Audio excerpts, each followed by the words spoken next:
Hey, Sam, I think you're muted.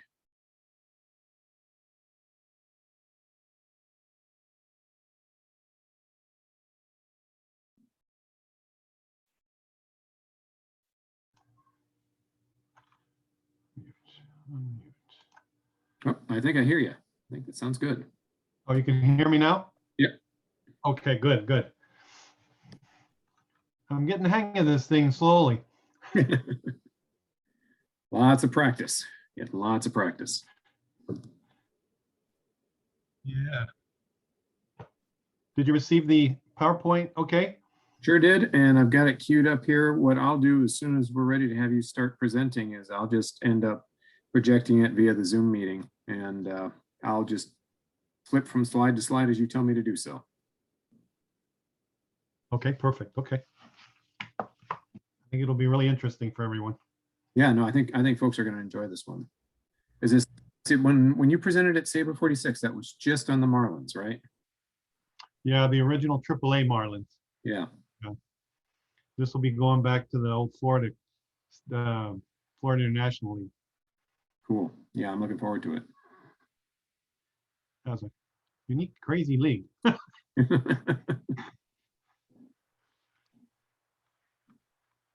Looks like we have some other people coming in.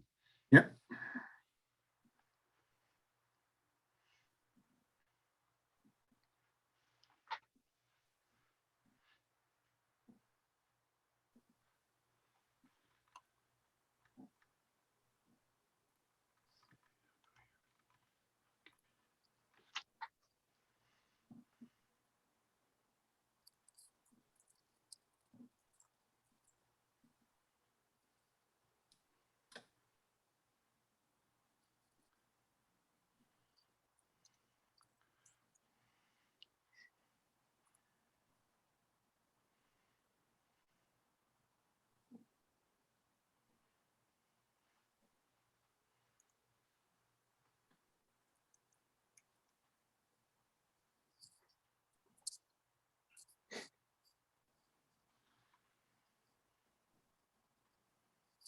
Hey, Dixie. Hey, Jim.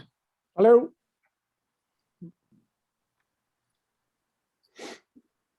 Jim, I'm going to guess you're at the fourth quarter, sort of.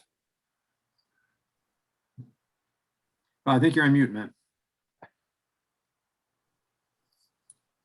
Yes. Yeah, definitely not at the fourth quarter, but that is the fourth quarter. That is the fourth quarter, yeah. Might be the only person in the world with a picture of the fourth quarter on your phone. Actually, I went to their Facebook page and pulled it. Oh, you did? Oh, okay, gotcha.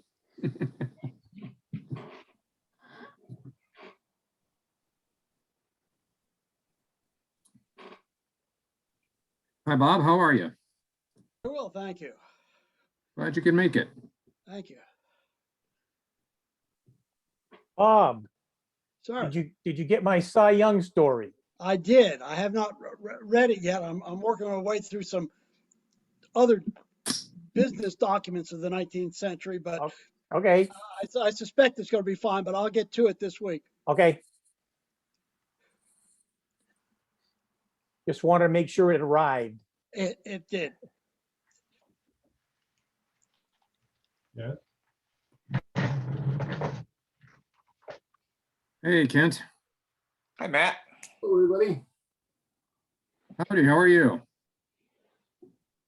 I don't think well, I'm not on the screen. Matt, have you gotten to any FSU games yet? Not yet. We were supposed to go last night and then it got postponed. So I think probably that was merciful. So the way they've started out so far. Did they get swept by Pitt? Yes, they did. Yes, they did. 47 strikeouts over 3 games, I think, and that's not the pitching staff. We jumping on Junior yet? For all the good it would do. I think Glenn's waiting in the wings to get called in. So. No doubt, no doubt.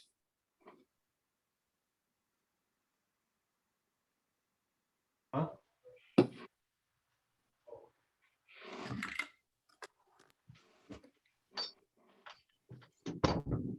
Well, an early welcome to everyone who's made it so far. We'll hold the start here for just a couple more minutes to let a couple more of our folks join us here. And then we'll go ahead and get going on our March social, the SABR North Florida Buck O'Neill chapter.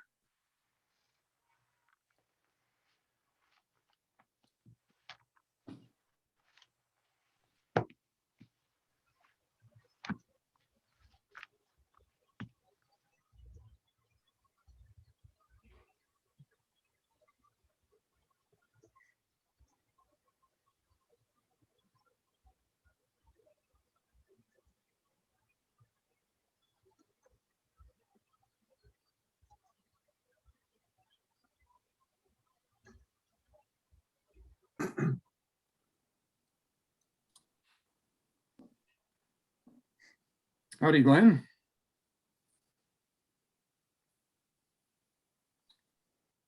Howdy, Matt. I see you're wearing the I'm usual wearing, gear. I'm wearing the colors. Yep. This is the time of year you do that. Yes, it is. This is the time where Yeah. spring for everybody, brand new. Not now, not ever, I guess. Yeah, exactly. All righty, folks. Let's go ahead and get the ball rolling. I greatly appreciate everybody making it out this evening for our monthly social. This is the SABR North Florida Buck O'Neill chapter. I see some folks who are new to the chapter, at least in terms of attending our socials. And I want to say thank you to those folks who have joined us for the first time, and welcome back to those who have been regulars or have been here once or twice in the past. Glad to know we didn't scare you all off. That's always reassuring. Repeat business is always I just want to do a little quick check-in with everybody before we get going too far into this evening's festivities. How's everyone doing? Everyone managing and enjoying the earliest parts of spring training, or shall we say college baseball season, if you're not an FSU fan, that is. I already threw the pitch in for you, Glenn, to replace Junior. Yeah, Really yeah, we good. got you on the short list. That's Short good. list. Great. I'm ready. I am ready. Yeah, getting swept by Pitt. Yeah. Wow. Yeah, that's a little difficult to take, especially when, at least in that third game, that Sunday game, we had a lead late, blew it, and then lost it in extras. So Yeah. yeah.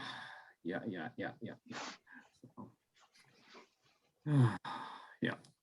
So spring training has begun, though, which is a good thing, with limited attendance. I guess limits of somewhere around 2,000 per game is what I have heard.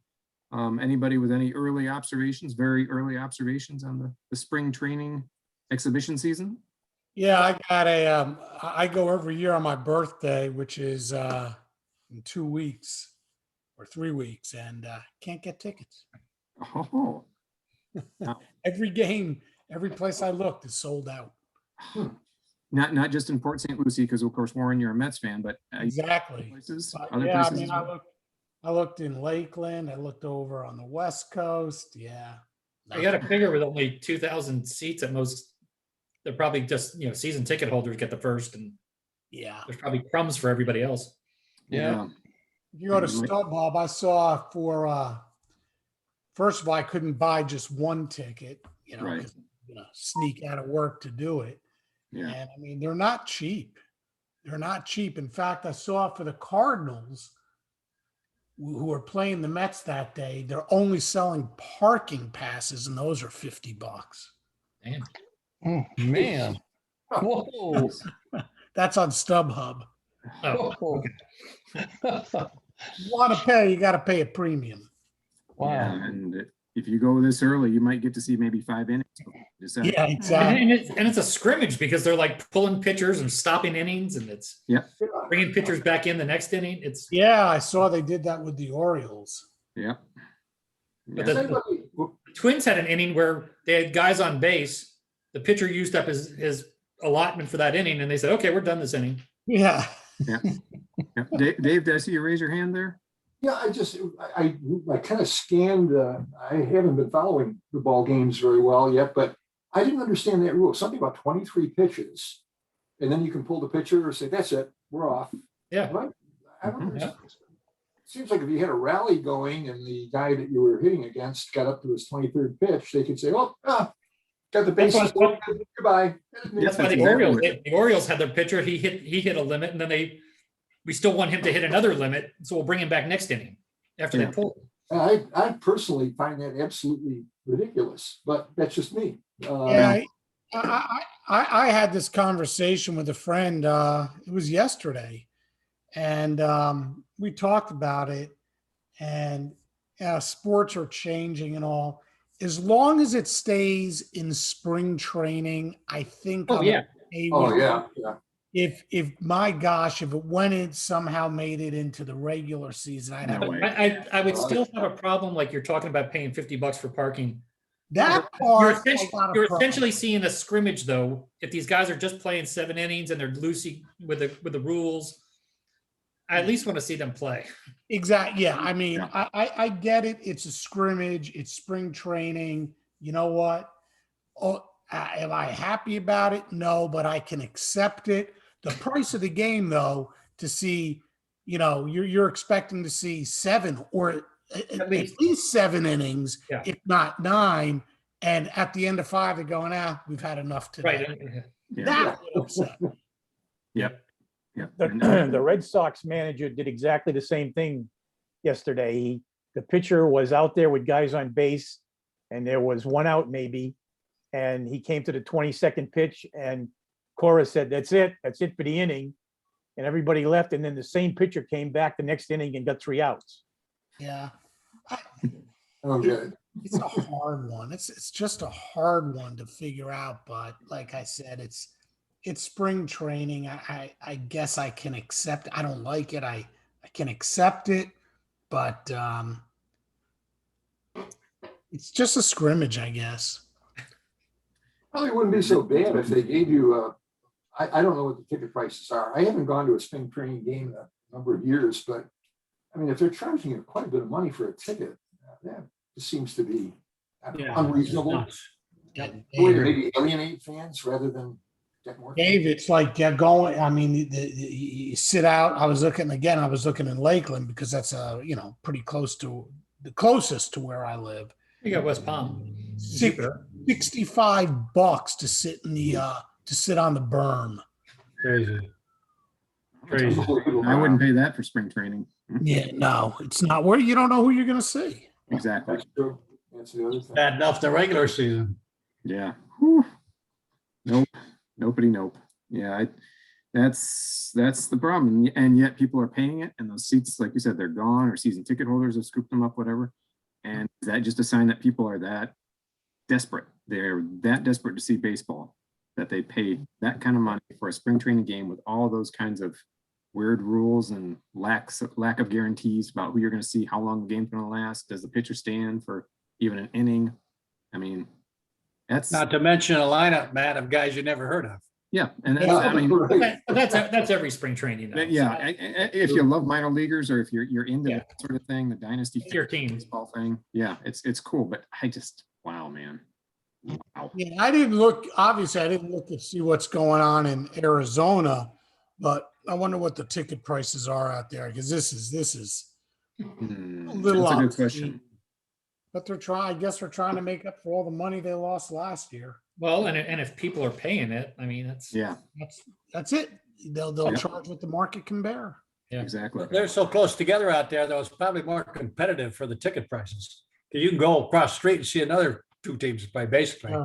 Or see another game in the same complex. Yeah, I yes. don't know if they double up on complexes at the same time. I'm not sure if they do that or if they schedule around that. But I don't know. yeah, that's a good question. I don't know what tickets are going for out in Arizona. I'd be curious. But whoo, no, thank you.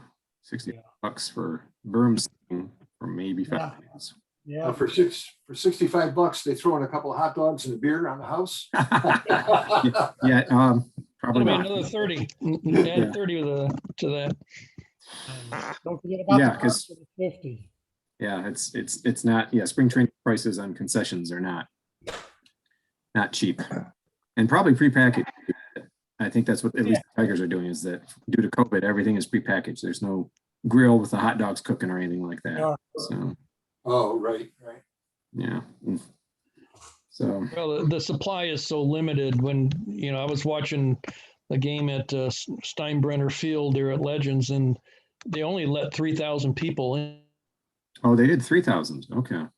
And Yeah, so, I think it's a out of percentage. 10,000. Yeah, it's a percentage of how many seats you have. Yeah. Yeah. Yep. I think you're right. That makes sense. Yeah. Because I think Lakeland was only 2,000 or thereabouts. Yeah. They're going to gouge you. Yeah. Mhm. Ugh. Yikes. I'll just stay here and watch FSU lose for a much cheaper price. Absolutely. Well, I'm glad the MLB network has had games on all the time. So that's what I'm watching. Yeah. For the You know. first time, I think I'm actually going to get the package this year. I mean, Yeah. I do so much work at home now. I just like having something on in the background. Yeah, me too. I think this Yep. year it might be the year it finally pays off. Yeah. I've been sitting at the Capitol the past couple of days watching games, so that's been, yeah. You're That's a a fun- lucky dog, Turner. You're a lucky dog. Yeah, that's a much better activity. Everything else going on at the Capitol. Yeah. Hey, Matt, before I forget to ask, when are we supposed to have in our preseason predictions? Oh, yeah.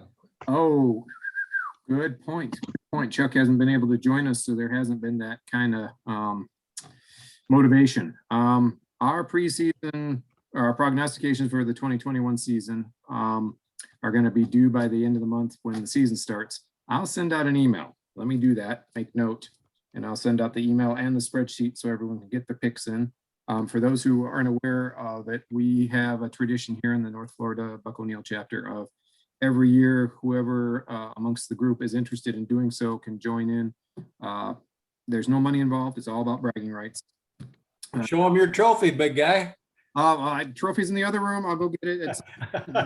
It's showed off. That's the real prize, right? The trophy. Yeah. A rather nice trophy provided by Mr. Putnam, our documentarian and secretary of the chapter.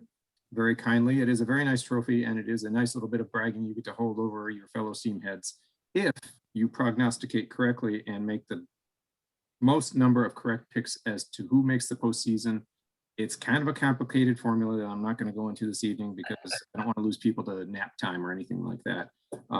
But it is a lot of fun, and we pick all the way through the World Series. Go back and check the tape on that meeting. It was a lot of fun. Oh, no. When we made those rules changes, I'm so glad we were in person. We didn't record that thing. My God. That was, I'm interested to see how you do it in the Central Florida chapter. I've been putting together a sheet to send out by the end of this month to get our members to make their predictions. But having a trophy or an award of some sort and having some sort of system to determine the winner is a pretty cool idea. yeah. I'll send you the rules if I can find a copy that makes Okay. makes Robert's Rules of Order seem like Curious George. It's yeah. Dave, Matt, is Chuck okay as far as you know? he is. He's Okay, doing okay. He's just not into doing Zoom meetings that so much these days. That's gotten a little tiresome for him. So he's demurring from that for now. But when we get back in person, I guarantee he'll be there. Good. You had your hand up? Question about the playoffs, and I may have missed this, but last I heard they were still negotiating how many teams were going to be in the playoffs. Did they settle that with the union? Yeah, I thought it was just the one wild card or two wild. 10's what I understand too.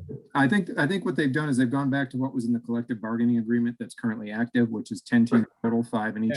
Yeah. The division They winners and settled. 2 wild Okay, cards. settled on that. Oh, Yeah, okay. yeah. So in other words, they just, there wasn't anything to decide. They just said, we'll just let stand one more year what was agreed on.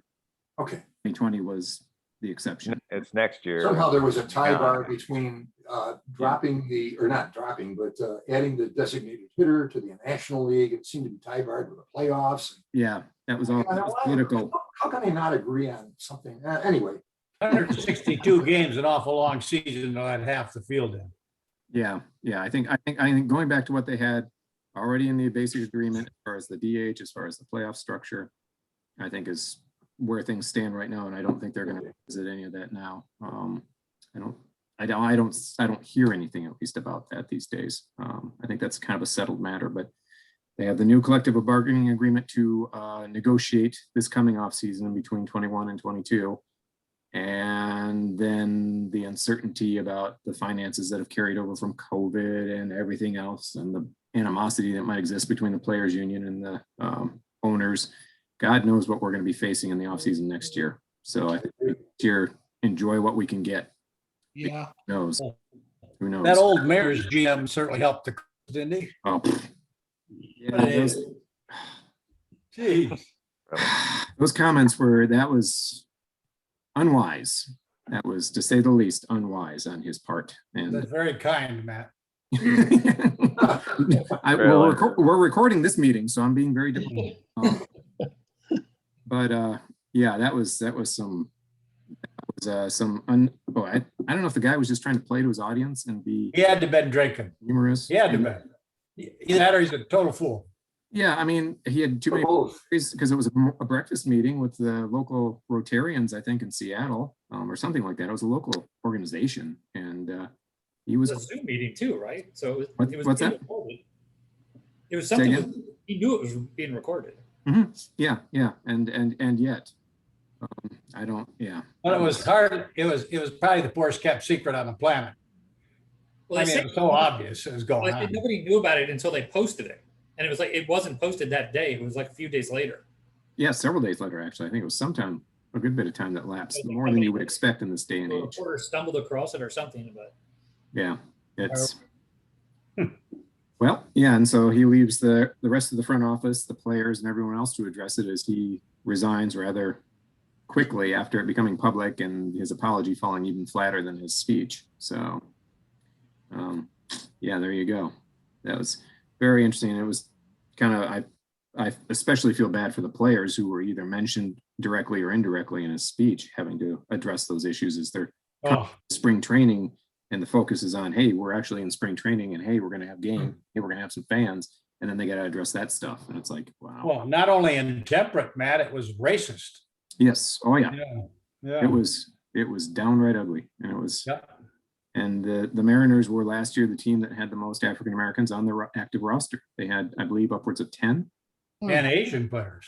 Yeah, and they Yeah. have a reputation of being a very good, smart, progressive organization. And then that guy goes out and says what he does, and yeah. So, yeah, it takes the focus away from the activities on the field, to say the least.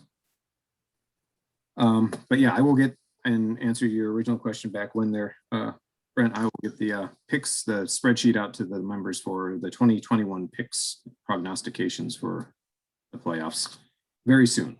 So thank you for reminding me. I had totally forgotten about that somehow. You just want to hang on to the trophy, big fella. Yeah, No, really. no. Oh my gosh, did we forget it? Yeah, I know. Where is it? I don't remember ever leaving it there in the rumpus room amongst all my baseball stuff. No. Yeah. So, but yeah, it is a nice trophy. I'll try and remember to show it off next meeting, or try and get it yet before the end of this meeting. So, a couple matters of SABR related business before we get into the meat of the evening here with Sam's presentation. Did folks see the SABR 50 has been postponed again to 2022? Everyone see that? The excuse me, the weekly SABR newsletter. I've seen it postponed to August of 2022, I believe. I don't have the exact dates in front of me. I can't remember. Glenn mentioned that to me this morning. Is it still going to be in Baltimore? I believe it is. I think they've already reserved, if they're going to keep it in Baltimore, they've already reserved a block again in the same Hyatt in Baltimore. And I believe the Malloy conference for the SABR Negro Leagues Research Committee is also, that has been postponed again as well to 2022. And I believe that's going to be in June and still in Birmingham. Correct. So, yeah, unfortunately, yeah, here we go. I got the dates. I found them here. The SABR 50 is going to be in August 10th through the 14th, 2022 at the Hyatt Regency Inner Harbor in Baltimore. And the Malloy conference will be June 2nd through the 4th next year at the Sheraton Birmingham Hotel. So just kind of pretty much putting things off more or less for another year because of the lack of certainty and where things will be with the pandemic by the point each of those conferences were scheduled to be held this year, having been postponed in each case from last year. So Yeah, I'll be interested to see. I'm also a member of Professional Football Researchers Association, and Yes. our conference is in June, and they only have theirs every other year. And last year's was postponed to this year. I'm curious to see if it still happens. Yeah, I am too, because I'm a member of the same organization that you just mentioned. Yeah, it's supposed to be in Canton, Ohio at the. Yeah, exactly. It's a beautiful place. Yeah, where it's been in the past. I don't remember how many years ago the last time it was there, but as Warren said, they have theirs every other year. And yeah, I'll be very curious to see what they decide to do. I have to believe they're thinking about postponing, but I've heard nothing, seen nothing. Neither have I.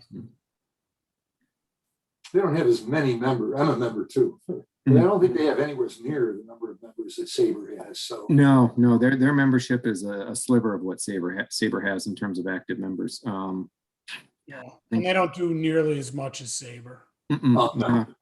No, they don't. They have an interesting newsletter. I enjoy their newsletter. they do. Great, it's great. Every other month. The one fellow, and I forget his name, that passed away. I thought he really carried the organization. I kept his name's on the tip of my tongue, and I can't think of it. He died maybe 5 years ago. And I thought, well, that's probably the end of that organization. But they've had some new fellows come in. Maybe it was more than 5 years ago. Some new fellows came in and have really done a good job of keeping it going. Yeah. They have a small but pretty solid group that keeps that thing chugging along. Their membership might be about 10% of what SABR is, maybe. Yeah. I was going to say 500 to maybe 1,000 in that range, but that's just a guess. Yeah, I was thinking somewhere in the 500 range, which would probably put them less than 10% of SABR's active membership, I would think. But yeah, it is an interesting, good organization, and the research they do is interesting as well. But not near the breadth and depth that you see of baseball research. So that's for sure. Anything else for the good of the order before we turn things over to Mr. Ziegner and let him regale us with stories of the old Florida International League? All right. All right. Well, Sam, I think fair to say the floor is yours. All right. We'll go ahead and get the PowerPoint set up here. Okay.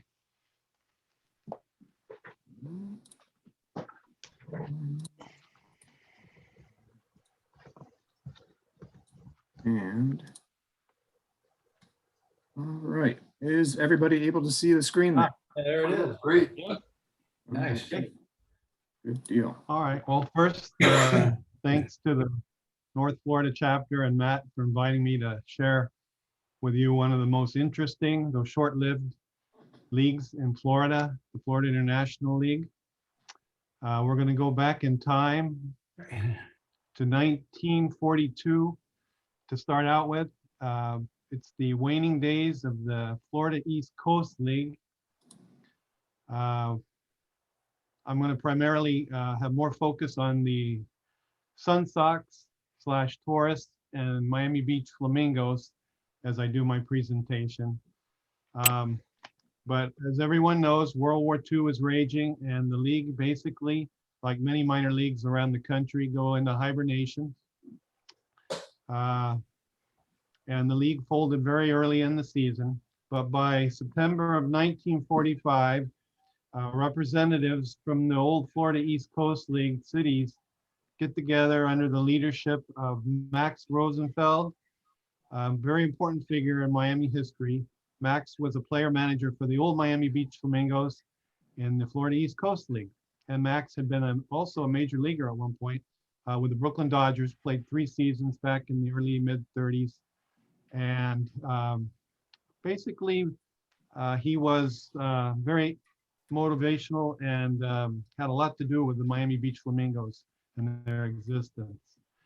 But come 1945, September, representatives from Miami, Miami Beach, West Palm Beach, Lauderdale, Lakeland, Tampa, Fort Myers, and a relatively new entry on the scene, Havana, meet together to start plans to reform what was the Florida East Coast League.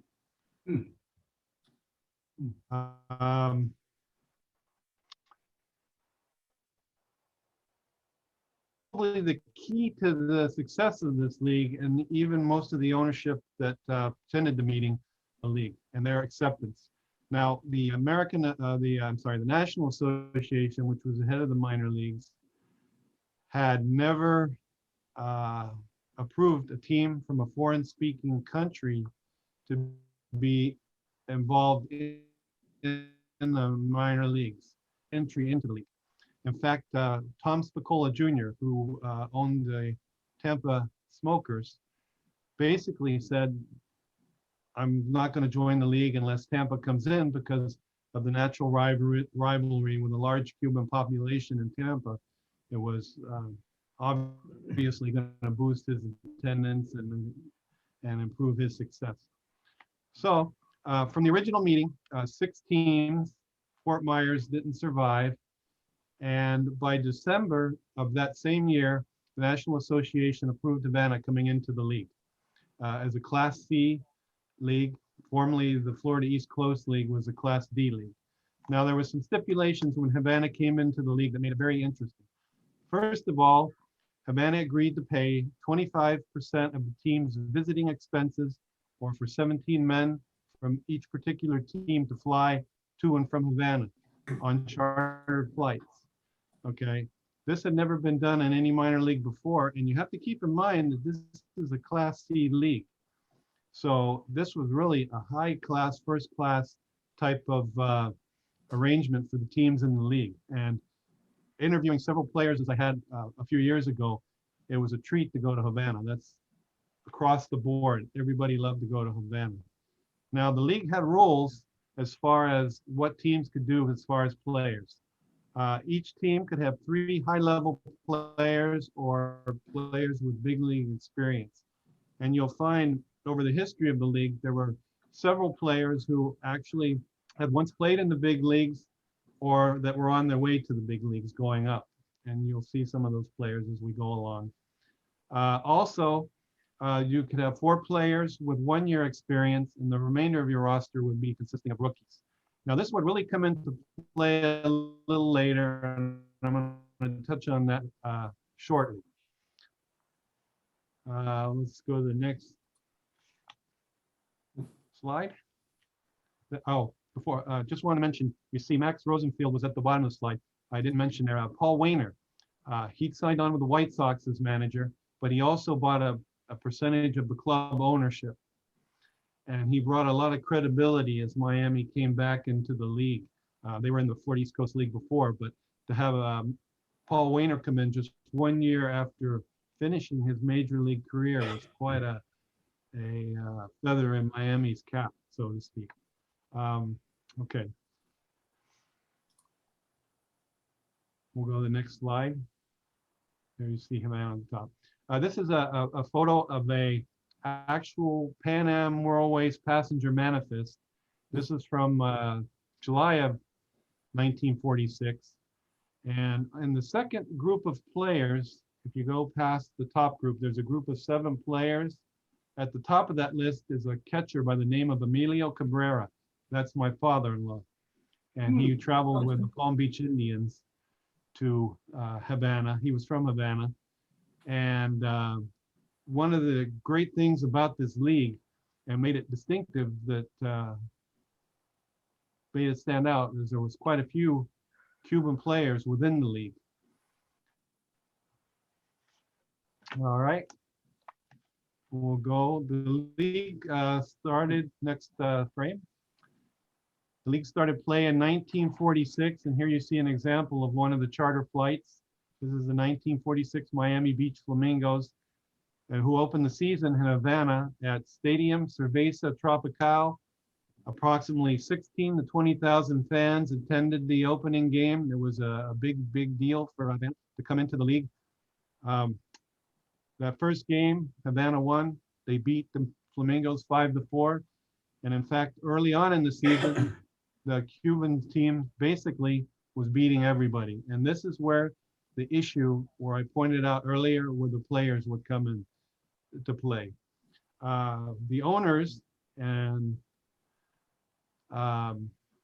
basically the owners were concerned because Havana was dominating the league very early. And In fact, Havana would dominate the league for the first 5 years. They would win the pennant every year, 5 years in a row. They would win 2 championships. And also in the first 4 years, Tampa actually, which wasn't too far behind Havana, also won 2 championships. A lot of the teams, as they started to figure out very quickly, Savannah was a fertile ground for talent, and a lot of the teams eventually caught up and started recruiting several Cuban players. As an example, Miami Beach had Ernesto Chico Moria, Oscar Garmendia played there. Later, for the Miami Sun Sox, players like Vicente Lopez, Chico Fernandez, they would play for Miami. I had the chance to share some memories with a ball player named Gene Zabrinsky. He just recently passed away at 94 years old, and he was a third baseman for the Flamingos.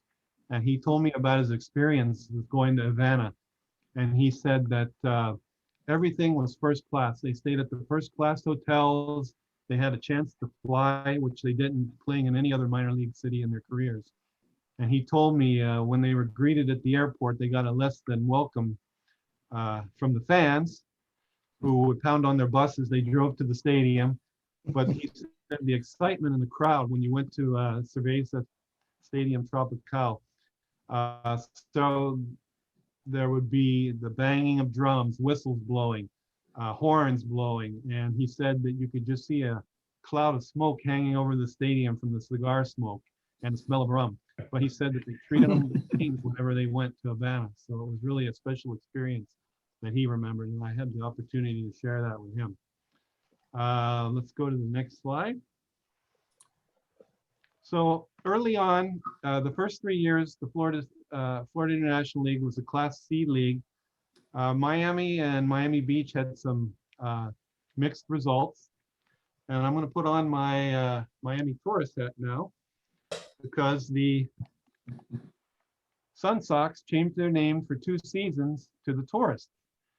And one of the highlights for the Miami team in 1947 was Mel Nee, he was a pitcher. He just transferred to Miami from Pensacola, and he was making his first start against Miami Beach at Flamingo Park. Well, Mel had a pretty cut-out homecoming. He pitched a perfect game in Miami Beach, the first one in the Miami area in their history. Interesting story about that. When he was interviewed after the game by a Miami news reporter, Bill Lewis, who was his catcher, gave him the ball, which was the last pitch of the game. He signed it, and he said, "I'm giving this as a gift to my son, who's 4 months old." Well, I've been in touch with his son, and his son still has that ball, and it's autographed, and it's in his possession. His son lives in Fort Pierce, Florida. In the picture, you'll see Mel on the left. In the middle is John Jakubov, another pitcher. And on the right is Mouse Housel, who was a middle infielder for the Sun Sox. Now, there was also a lighter side to minor league baseball, and this is one of the things that attracts me so much to the game. Let's go to the next slide. This is Ernesto Chico Maria in his Miami Beach uniform, and the woman on his left is Nora Gonzalez. They were married at the ballpark at a ceremony at Flamingo Park. The players and fans raised money. Interestingly enough, the league president was also at the game. Chico had a $100 fine that was supposed to be paid for arguing with umpires, and he graciously, the league president, waived the fine because Chico was getting married. And this game was in 1949, and you can see Chico there at the bottom, of course. Chico, as he was called then, he won 23 games in 1946 and 20 games in 1947. He was a fixture with Miami Beach for 6 seasons. And interestingly, he almost left after arriving because he had a case of homesickness in 1946. And at the time, Joe Ryan, who was the general manager of the players, they sat down with him and convinced him to stay. And that he did for the next 6 seasons before he carried on a minor league career. I think that went to 1955 is when his last season was in the Mexican leagues. So we go to 1949, which was a momentous year for the league. This is the Miami Beach Flamingos. You'll see on the far left there, Joe Ryan, who was the general manager. He's a Miami icon in baseball history. Joe was a general manager for the Flamingos during their whole existence. He later became general manager also when the AAA Miami Marlins started. When the Marlins folded and Miami was out without baseball in 1961, he was instrumental in baseball's return to Miami in 1962. And one of the key things that he did in 1949, one thing about Joe is he was a real good man about baseball. He understood the game. He understood how to promote the game. He knew how to scout players. And in Miami Beach, you had to be that way because the team ran on a shoestring budget. He was able to go to the minor league meetings that prior to the season's beginning. He recruited Joe Ducky Medwick, a Hall of Famer, who was looking to get his first job, to be the manager of the Miami Beach Flamingos. And you can see Ducky there in the middle. My father-in-law is right off to his right shoulder behind him. He was a fixture also in the Florida International League. There he is. He was the catcher on that club also. Now in 1949, the National Association boosted the league up to Class B. So they moved up a notch. Also, across town, the Miami Sun Sox signed an affiliation with the Brooklyn Dodgers, which would have an immense positive effect on their organization. And they hired a fiery manager by the name of Pepper Martin, who would become a fixture also in Miami. Pepper would manage for 3 seasons for the Sun Sox, which by now they had changed their name back. And he would manage the Flamingos 1 season. Later, he managed the Miami Marlins AAA for 1 season also. We'll go to the next slide. Okay, there's a picture of the 1949 Miami Sun Sox on the bottom left. And probably the biggest thing that affected that season as far as Miami went was the construction of Miami Stadium. There we can see a picture of that on the top left. Construction finished towards the end of the season.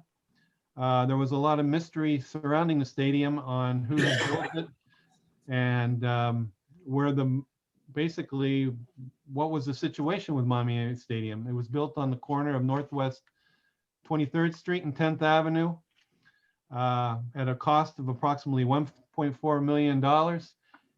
And it came to light that the owner was a young man by the name of Jose Aleman Jr. His father had the stadium built and gifted it to him. He was the owner of the Sun Sox. And it was reported, even though the stadium was originally built at a cost of $1.4 million, it probably was closer to $2 million. The stadium was a state-of-the-art stadium. I don't know if anybody had the opportunity to ever go there. Had a beautiful cantilever roof, one of a kind. It had a beautiful entryway, the big sign at the beginning, 20 feet high letters, blazing out in orange, Miami Stadium. All the locker rooms were parquet wood and tile. There was actually rooms in the upper deck area there where the cantilever was where people could stay. And as Happy Chandler, who was part of the Gailey event of the opening, he said that there was no more beautiful park in the whole country. And basically, the Miami Stadium was considered the state-of-the-art minor league park at this time. You can see the box score from the opening night. Vicente Lopez pitched for the Miami Sun Sox, Rogelio Martinez for Havana, and Lopez got the victory that night. Miami triumphed 6-2, and the stadium was off and running. By the way, at the game, there was a large contingency of Cuban diplomats, along with Happy Chandler. Fresco Thomas, who represented the Brooklyn Dodgers, was there. The Miami High School band played the music, so forth. So it was really a gala event, and everything was went off without a hitch, other than a few of the standard lights weren't working. We'll go to the next slide. And we'll see the benefits now of the Brooklyn Dodgers influence. The Miami Sun Sox here pictured with one of their chartered flights. This one looks like it was an old military plane from what I could tell. But the 50 Sun Sox finished second in the Florida International League that year. And they finally wrested the league championship from Tampa and Havana. They took the championship that year. 2 stars on that team were Labe Dean, who won 24 games, and Vicente Lopez won 20 games. Both of them had sub-2 ERAs. One of the characteristics of this league, because of the humidity and the low altitude, is it was really a pitcher's league, not a hitter's league. All right. So the league, in my opinion, we'll go to the next slide. As far as Miami and Miami Beach concerns, occurs in 1952. This is the year of the great pennant race between Miami and Miami Beach. At the very bottom left, you'll see Pepper Martin in his Sun Sox uniform. Pepper was known as a Bible thumper, but a fiery guy who didn't like to lose. He had a temper. During the 1949 season, after the opening of Miami Stadium, he actually was suspended because he had choked an umpire during a game in Havana. Bill Cates took over for managing until the season's close, and then Pepper came back for the playoffs. Pepper also went after a fan in Lakeland once and got into a confrontation, but he always seemed to charm league management, and so he'd come back. But he was released by the Sun Sox after the 51 season, and Joe Ryan jumped on this and hired him for the Flamingos, which turned out to be very fortuitous. In the upper left, you'll see a gentleman by the name of George Handy for the Miami Beach Flamingos. As we all know, Jackie Robinson broke the color line in 1947. Well, the Florida International League did not do the same until 1952. George Handy took the field for the Miami Beach Flamingos against Havana. In that same game, Pasqual and Silvio Garcia played. Most of the teams broke the color line that season. Miami did in 53. And that's George pictured on a baseball card at Flamingo Park. As always, as I was saying, Joe Ryan was always trying to find an edge. And so he borrowed a page from the Hollywood Stars playbook. And if you'll notice there in the top middle, he outfitted the team in shorts. And they were one of the first teams to do that. And you see the whole team lined up there. That's at near Flamingo Park on Michigan Avenue in Miami Beach.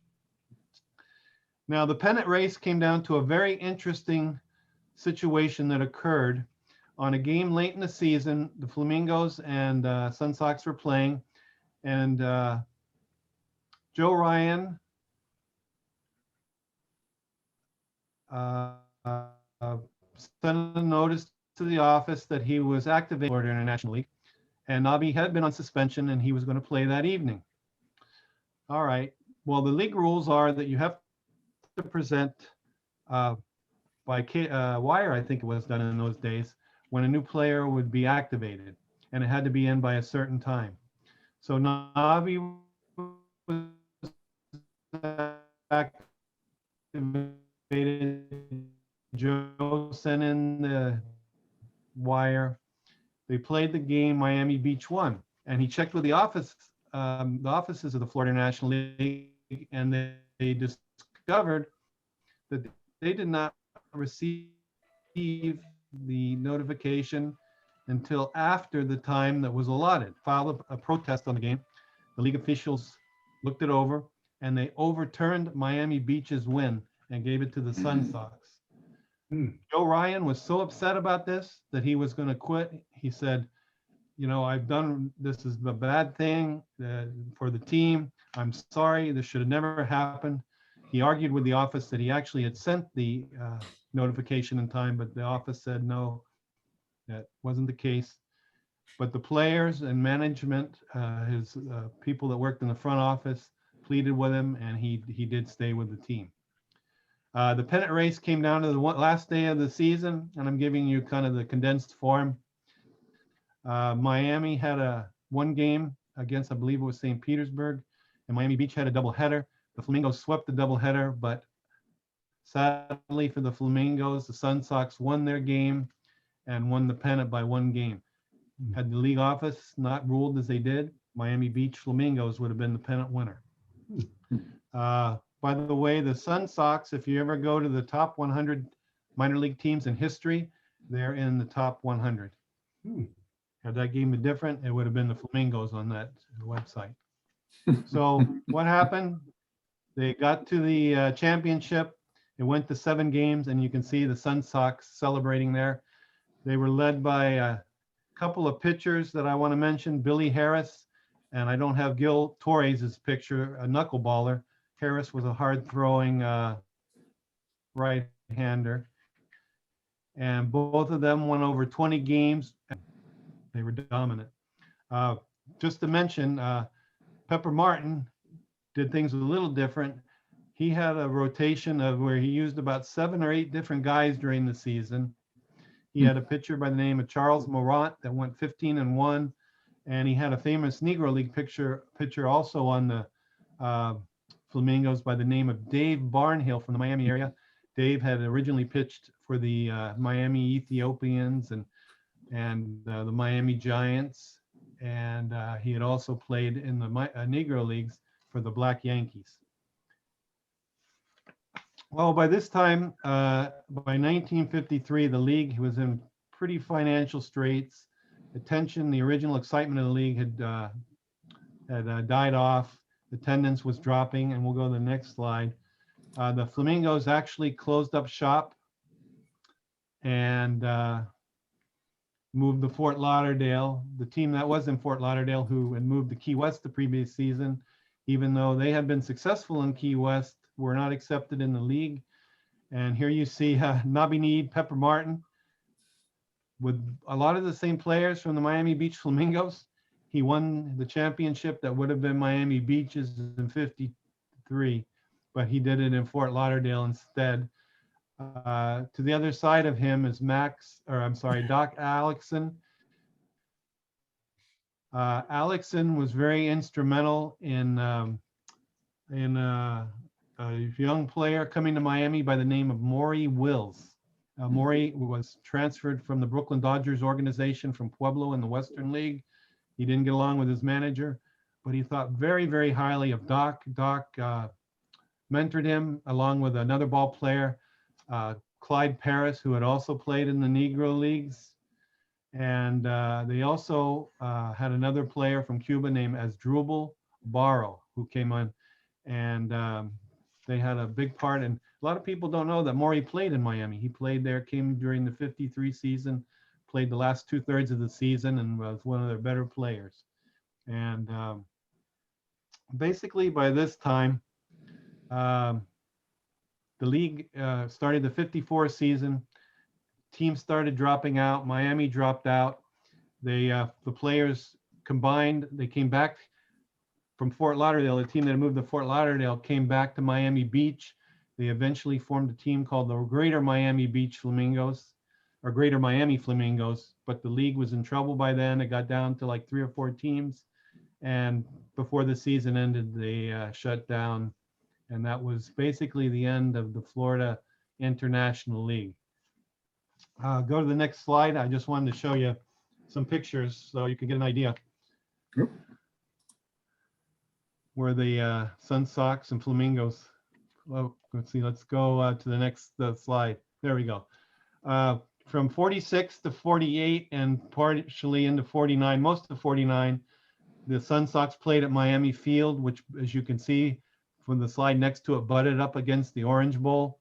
They actually returned there in '54 for the shortened season before the team closed up. On the bottom, you'll see Flamingo Park. And this is a picture of Flamingo Park to the right as it looks today. You can see that Miami Stadium was quite an upgrade from Miami Field, which was the old style wood stadium, chicken wire behind the backstop and so forth. The players, Bill Enos, who's was a member of the Sun Sox in 1946, told me that they used to have to do their showers and dress at the Orange Bowl, and then they'd have to walk to the Miami Field for their games. And Bill, actually, when he came to Miami, lived across the street from Miami Field. And Bill later became a famous scout for the Boston Red Sox. Next slide. That's Miami Stadium in its prime. Beautiful stadium. Shame it's gone now. You can see the cantilever roof. It was about 400 feet out the straight center field with a wall. I think it was about 335 down the lines, but not too many home runs escaped Miami Stadium, as I think a lot of people can attest. Go to the last slide. I'm going to shamelessly mention my book here if anyone's interested. It's called Baseball Under the Palms. It's the history of Miami minor league baseball, the early years, 1892 to 1960. Any SABR member that's interested in purchasing a book, contact me at sflasaber@hotmail.com. They're $18, which includes shipping. And you'll see also a picture of Rocky Nepper on the bottom left, Charles Morant on the right, representing the Sun Sox and the Flamingos. Also, if you want to read more about the league, Steve Smith and I wrote an article together that tells you a little bit more about the other teams in the league and the league history. And we also wrote, or I wrote an article, or I should say Steve wrote the first article. I wrote the article with Steve about the pennant race in 1952. And it's called The Great Pennant Race, Florida International League Pennant Race. So at this point, I'll open up if anybody has any questions. Hey, Sam, Yes. first of all, I really loved your book, The Forgotten Marlins. This Oh, is thank Charlie you. Citron spoken. And you brought back memories of Woody Smith and Foster Castleman and, of course, Satchel Paige playing there. And that was a beautiful stadium. When I was growing up, I saw all 4 of the years, or and if you wore your Little League uniform, they let you in for free some days. Mhm. If you wore your Cub Scout or Boy Scout uniform, they let you in some other days. If you had MacArthur milk cartons, they let you in some other days. And it was just great. And Sonny Hirsch making the announcements and all of that. So let me just tell you about Flamingo Park. I grew up on Miami Beach, so I'm a homeboy. And I played in that field before I got to Little League. Little League had its own field. Then I played Pony League there. Then I played Colt League. And then I finished my illustrious career in Colt League and was the official scorer for the American Legion at Flamingo Park. And in those years, they still had underneath the stands places where the umpires and such. And whatever happened to Max, I forget his last name. Whatever happened to him? Do you know? After the demise of the league? Yeah, he eventually, believe it or not, he stayed in Miami Beach. He owned a business there. I guess it was like a vehicle mechanic shop or something. But he was Okay. heavily involved in, it was one of the boating clubs at Miami Beach. I don't recall right now what the name of it was. He was kind of the president of it. And that's what he kind of did. He wasn't involved as much in baseball, though he did attend in Miami. They had an old timers group that would get together, the old ball players from the old Florida East Coast League, from the Florida International League, players that had played anywhere in South Florida, and they would remain quite active. And sometimes they even had, the way I understand it, at Miami Stadium, they would have pre-games where they'd get together and, it was one of like an old timers game. Sure. One of the ball players who used to come, and he was fairly old then, was a ball player by the name of Icy Banreimer. And Icy had played back in the old days. And he was very active in it, and was actually a close friend of Jimmy Fox, who's buried in Miami. Well, Jimmy Fox was a manager sometime in the Florida League. Yes, But it was. the fellow who ran baseball on Miami Beach when I was playing as a kid was also named Max, but I think his last name was Max Safer. And he lived in the park. and he tutored a guy who became very, very successful as a college coach, who was my Little League coach by the name of Skip Bertman Oh, yes. I from know that. LSU. Mhm. Just a great guy. He was more than a coach. He's one of the most decent guys in the world. But I remember Flamingo Park because I lived there basically, you know, as a kid. And I would tell you, if you haven't read Sam's book, or if you haven't read that article about the pennant race, you should read both of them. And I thank you so much for this, Sam. It's been terrific for me. You know, I had my illustrious baseball career in Flamingo Park. There's no question. Hard-hitting first baseman. Thank you.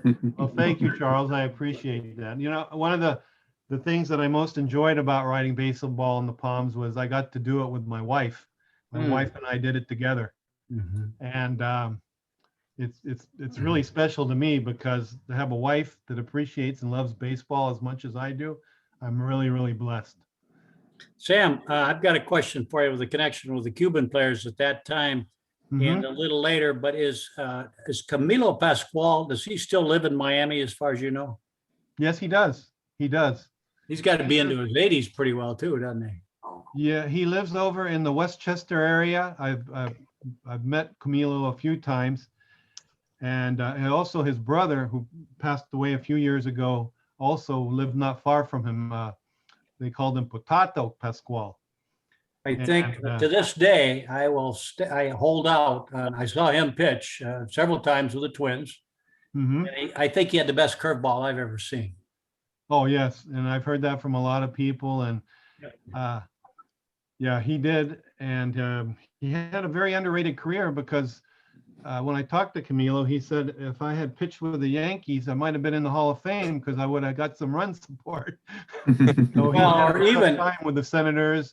Yeah, even 5 years later with the Twins. Yeah, when he got with the Twins, it was better. But he had some good seasons with the Senators, but, you know, just not much offensive support there. He dominated the Yankees. That was the interesting thing. Even on those poor Twins team, he always pitched great against the Yankees, kind of like Frank Larry did with Detroit. Yeah. Oh, yeah, the Yankee killer, yeah. One of Mantl's home runs that almost went out of Yankee Stadium, hit the upper part of the facade, that was hit off Camilo. Oh, It was Memorial Day, 56, something like that. That's I interesting. remember for that. Yeah, Twins did very well with the Cuban players, Versailles and Oliva, and I think Pete Ramos maybe was Cuban also. Pedro Ramos, yes. Yeah. And basically the Havana Cubans had ties directly. They were affiliated with the Senators. Miami Beach had 1 year, the first season, they were affiliated with the Boston Braves. That's how Gene Zabriskie got there. And then, of course, later the Sun Sox with the Brooklyn Dodgers from 49 on. Pedro still lives in Miami. I think he's still alive. I've met him a couple times, Pedro Ramos. And he was a good pitcher. He wasn't Camilo Pasqual, but don't tell Pedro that. Well, you could. I think Oliva was one of the great players of all time, and his knees, his knees cut off what was a certain Hall of Fame career. He played, he lost his speed at about 28 or 29 with his knees and couldn't run anymore. But I don't know how many ever got him a chance to play. He really was only successful about 64 to 70. Sam, I have not read your Baseball Under the Palms, but I plan on reading it. Do you go into the Florida East Coast League? Oh, yeah. It goes back. The Florida East Coast League actually started out as an outlaw league in the 19-teens. Okay. And Miami, it was an off and on league. It would last for a few years, fold, was interrupted once by World War I, later by the Great Depression. Miami was actually in the Florida State League at one point in 27 and 28. There was no organized ball other than amateur ball through the Depression. But when the Florida East Coast League came back in 1940, Miami was in that league. They were called the Wahoos then, named after a game fish. So there were two pitchers. One went on to the majors, Bearden, For the Flamingos. Flamingos. And there was a fellow who I just read about in the Ultimate Baseball Cards, fellow by the name of Rosenstein. Did you ever hear? Yeah, he's in the book. Milt Rosenstein was on the 41 club. He won 20 games. He tragically was killed during World War II. So we'll never know how great his career would have been. He played for a amateur team called the SAS. Oh, it's not coming to me. It was a famous amateur team, and he actually beat the Sing Sing prison team. I'll pitch them in a game. And how he got discovered, this is a great story about Milt, is he had come to Florida and had tryouts with the New York Giants, and I think it was the Philadelphia Phillies, and they both turned him away. And he was walking down the street one day carrying his glove and walked by Max Rosenfeld's mechanic shop. Max also sold sodas and so forth there. And he stopped in to get a soda. Max struck up a conversation with Milt. Pretty soon he started tossing the ball with him. He saw that the kid had talent, and he signed him to pitch for the Flamingos in 41. They won the championship that year because of Bearden and Rosenstein were such dominant pitchers. And like I said, Milt won 20 games that year. It was amazing. Hey, Sam, quick story. Sing Sing Prison. I grew up in Ossining, New York, the home of Sing Sing Prison. And in high school, for a journalism class, I took a Scared Straight tour in Sing Sing Prison. And I will never, ever forget getting in there, and the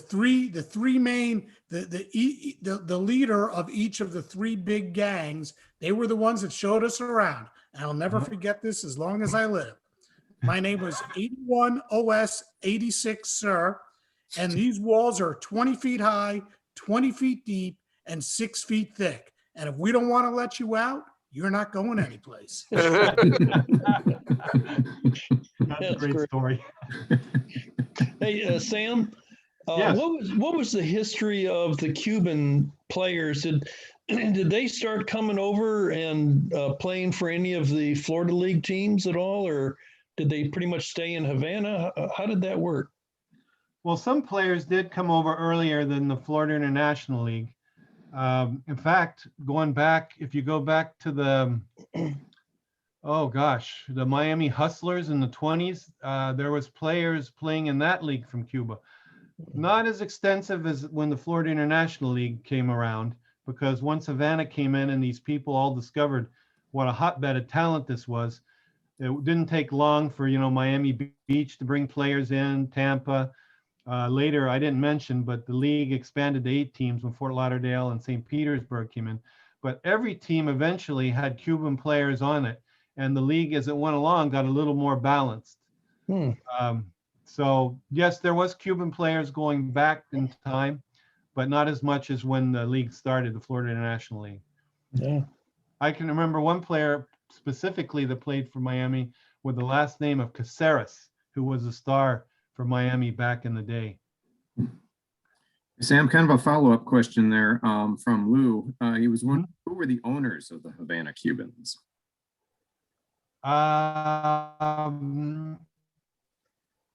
Originally, it was a gentleman with the last name of Foster, who was an American, and I know a gentleman by the name of Marito Acosta. Lou will know that name very well. I believe he may have had ownership in the Havana Cubans.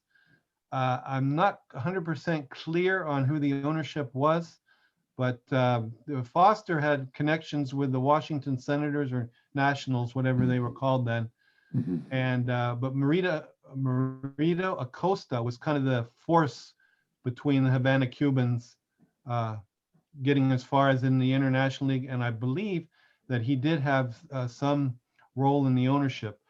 That would be one thing I'd have to look into. Lou actually may know more about Marito Acosta than me, since he was from Havana.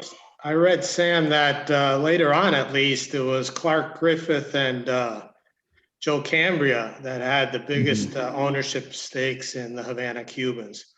Because when Bobby Maduro started the Cuban sugar cane, He had to purchase the territorial rights to the Havana Cubans, and he did that from Clark Griffith and Joe Cambria, who had a smaller stake. Griffin was the majority owner of the Cubans.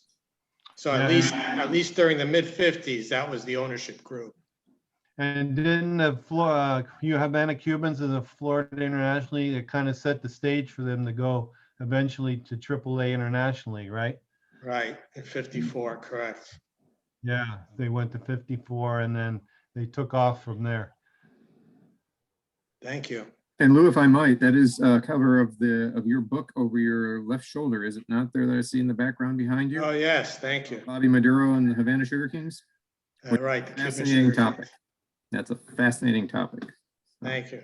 By the way, that book that Lou wrote about Bobby Maduro and the Cuban Kings is an excellent book. I've read that book a couple of times, and it is a very, very good book. Lou has written several books, and he is an excellent author. If you ever get a chance to pick up one of his books, be sure to do it.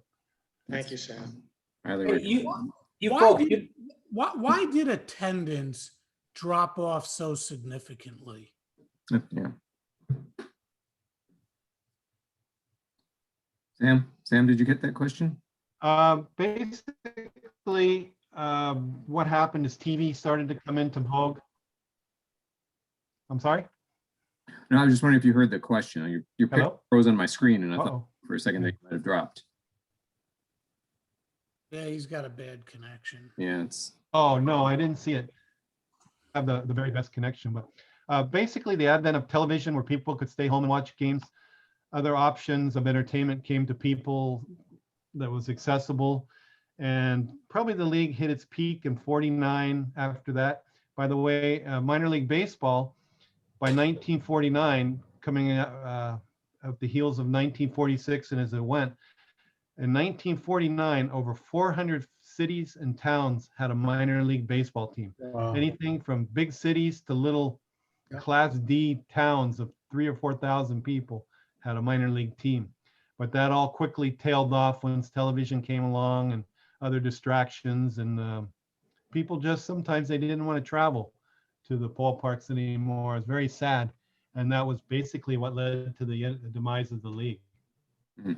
Sam, how about enthusiasm right now in Miami for the Marlins? I mean, both Florida franchises seem to really struggle to create that solid fan base. You expect better things down there for the Marlins?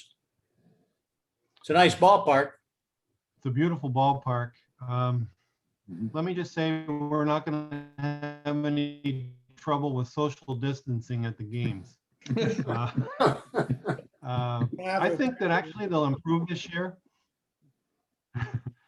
I don't see them competing. I think that the last year was a bit of an aberration. If you look at the runs scored differential that they had, they were very lucky to have as good a record as they did. I do think that Mattingly is a very, very good manager. I like Mattingly a lot. I like the signing of Duvall, and I see they signed Gio Gonzalez, which could help them, at least with the veteran leadership. But I think it's weird to say this. They may not win as many games this year, but they may have a better team. I don't know if that answered your question. They're still very young. Yeah, they do have a lot of young talent, and they're going to be on the rise. Sam, they just need some hitting. It's Rick. I mean, I agree with you, Rick. They have the Duvall signing. I love the Duvall signing. I absolutely think that I don't think they're going to make a playoff run. They are in the strongest division in baseball right now, especially 1 through 3 and maybe even 4.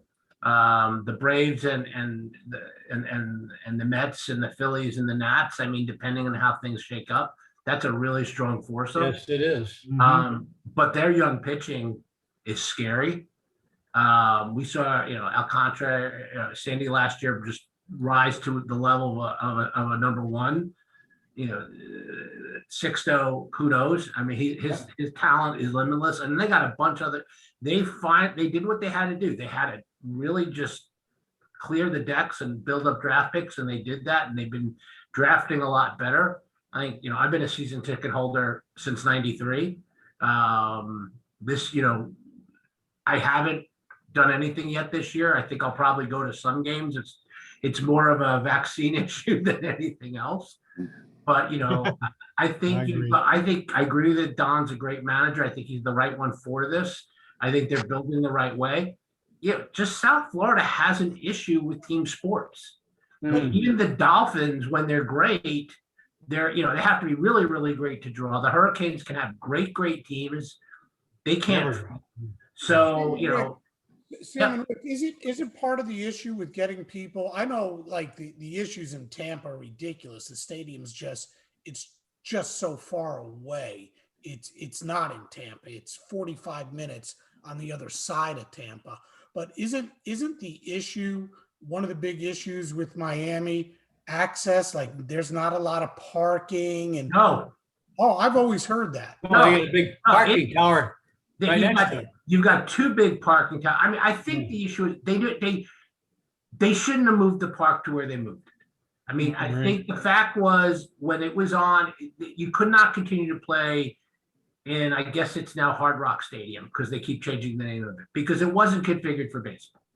But if they had put in a baseball only park on that property, which it was zoned for, and the DRI for that property was built with that in mind, you would have been able to draw both people from the north and people from the south. Now, if you're, Fort Lauderdale or north, it's a real schlep to get down there. And 95, except right now because of COVID, is usually a parking lot. And there is no mass transit way to really get there easily. Yeah, I live on the Tampa side of Orlando, and for me to get to a Rays game, it's still 92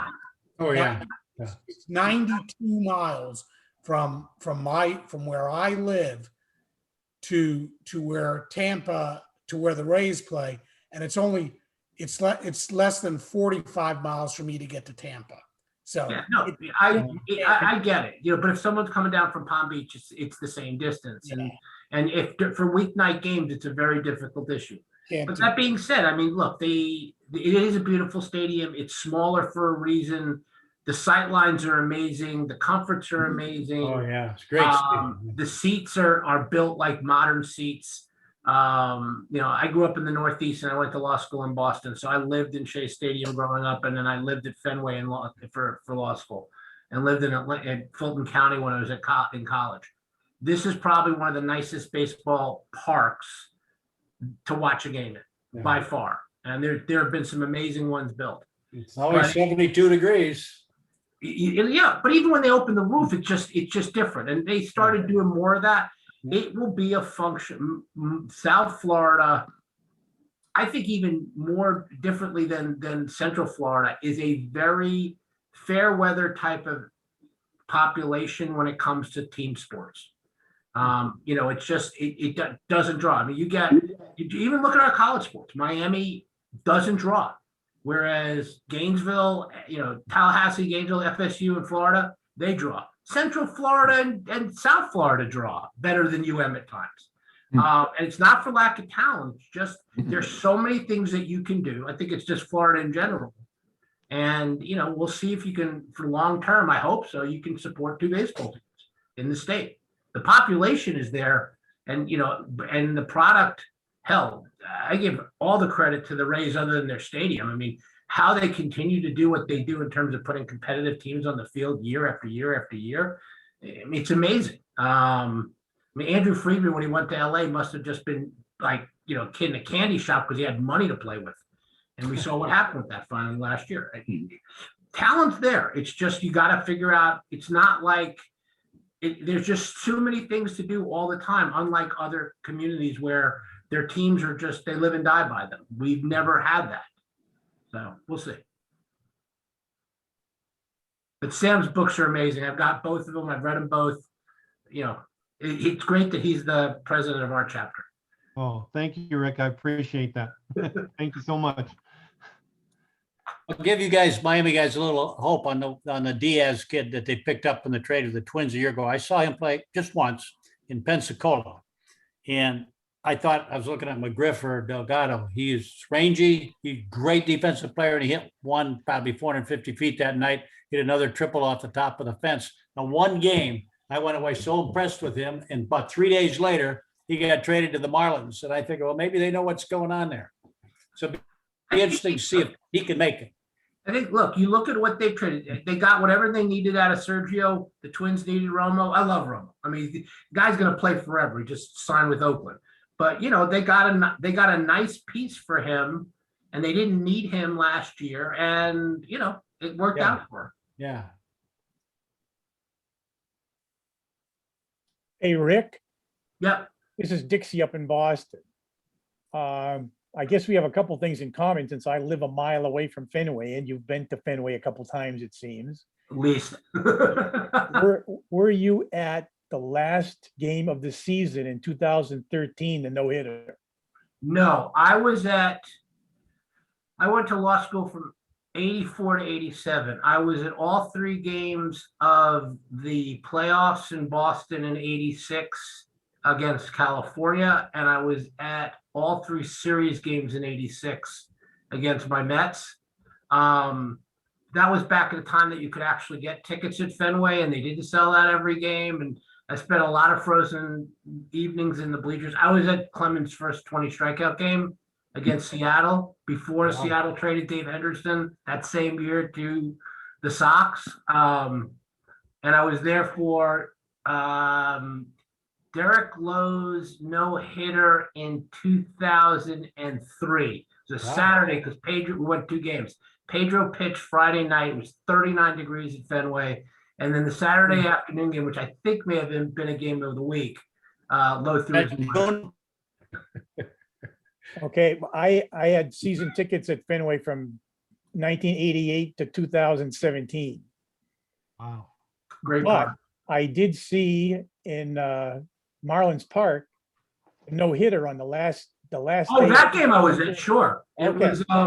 It was against Detroit. Yeah, Giancarlo Stanton scored the run on a wild pitch. Right. Who was it? He didn't even know he had a no-hitter because it was 0-0 going to the bottom of the ninth. Alvarez. It was Alvarez. Yeah, Anderson Alvarez. Yeah. It was a throwaway game. I mean, you couldn't, and it was pouring out because I had to force my wife to get in the car to drive from Broward County down there because she didn't want to go in the pouring rain. Even though it was indoors, it was torrential downpours. I don't remember it being that bad because they opened up the roof after the game was over. They always did that. The roof is always open. But the sun was out. But that day earlier, it was pouring up in water because I remember we had this huge. We were living in West Broward then, and Welcome to Florida. Yeah, it's Florida weather for you. Especially in rain season. I went down to Miami because a friend of mine lives about 2.5 miles away, and I got to stay in her apartment for free.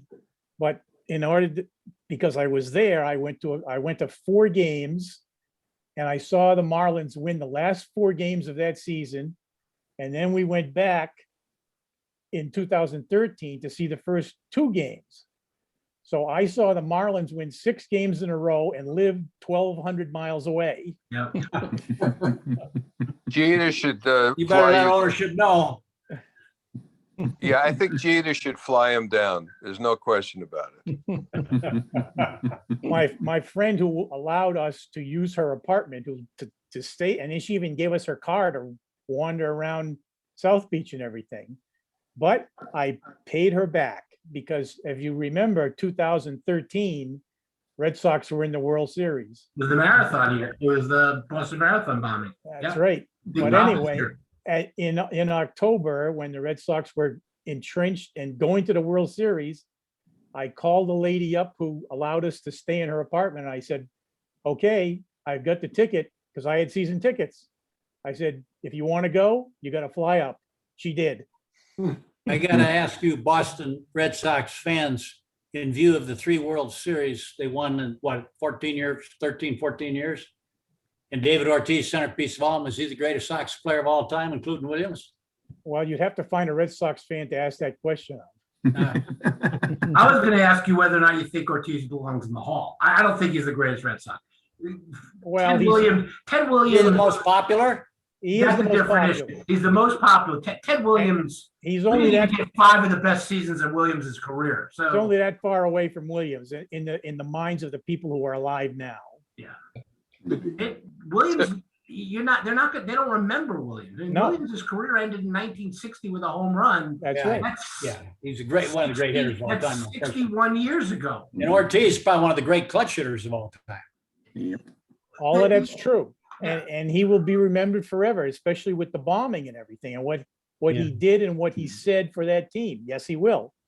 But his actual baseball career is just that short of Williams, and it will be forever, but that's the way it is.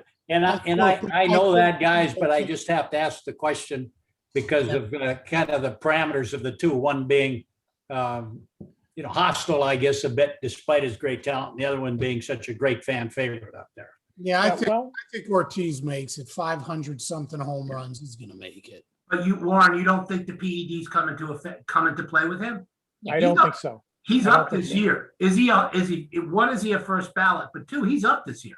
Yeah, I don't think it'll come into play with him because he never, or at least I don't remember. Rumored, it's rumored. No, it was in the Mitchell report. It's in the Mitchell report, right? But he never shied away from the press or was nasty to the press in the way, Or Congress. he didn't lie in Congress like those other guys. I think for some reason he's going to get a pass. I hope, I agree with you. I mean, I think he's going to get a pass. I think he deserves to get in. I mean, I think he's probably going in first ballot. it'll be interesting to see who else is on that ballot with him. I think this summer, especially since we didn't have a induction last year. Well, they've already said they're not doing this summer's live. It's going to be strange. They're Virtually. doing it It's virtually, virtual again. which is going to be really, because otherwise with Jeter going in this year, as big as the crowds were for Mariano, I think they would have even been bigger for Jeter. Just imagine if you were a small shopkeeper in Cooperstown, the last 2 years of what you're thinking. Well, there wouldn't have been My much of time anything machine's this goofy. year anyway, right? Well, we don't know who all the others are, but nobody was from the main, elected. I don't know what the veterans and modern day players were, but there was nobody. There wouldn't have been a. Was last year Marvin Miller and Ted Simmons with Jeter? No, yeah. Yeah, that was last year. That was last. Last year. There was nobody elected this year. And Larry Walker. Right. Larry Walker. Right. Smaller celebration this year. Well, because they also didn't have the committee's vote this year in December. It was just Right. Right. They'll have 2 vote next year. So, the other big game on the 20. Matt, am I breaking up Writers or is ballot? everybody? What's that?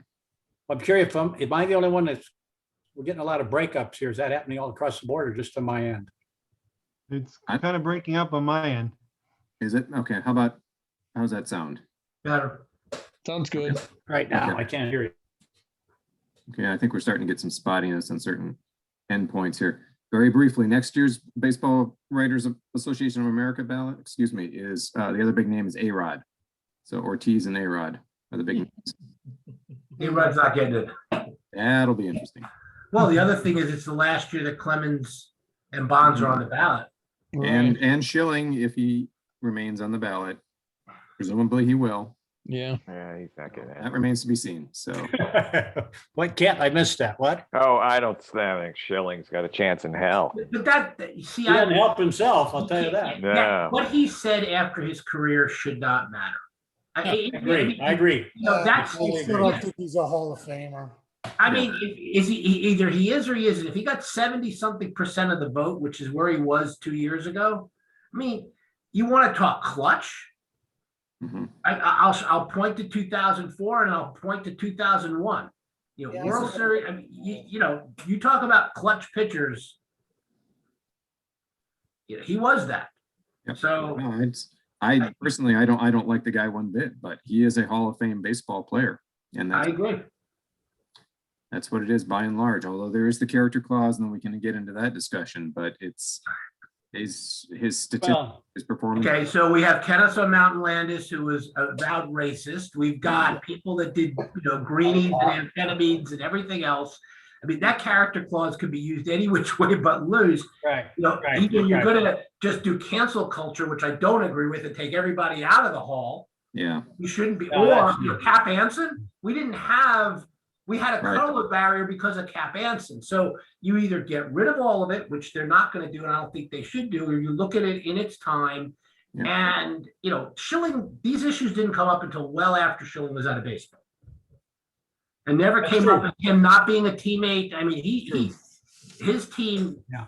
there was never an issue with him. Mhm. It's like the one that gets, there's a great series of articles that come out every Monday and Friday. So the author he lives in Helena, Montana. I get his subscription.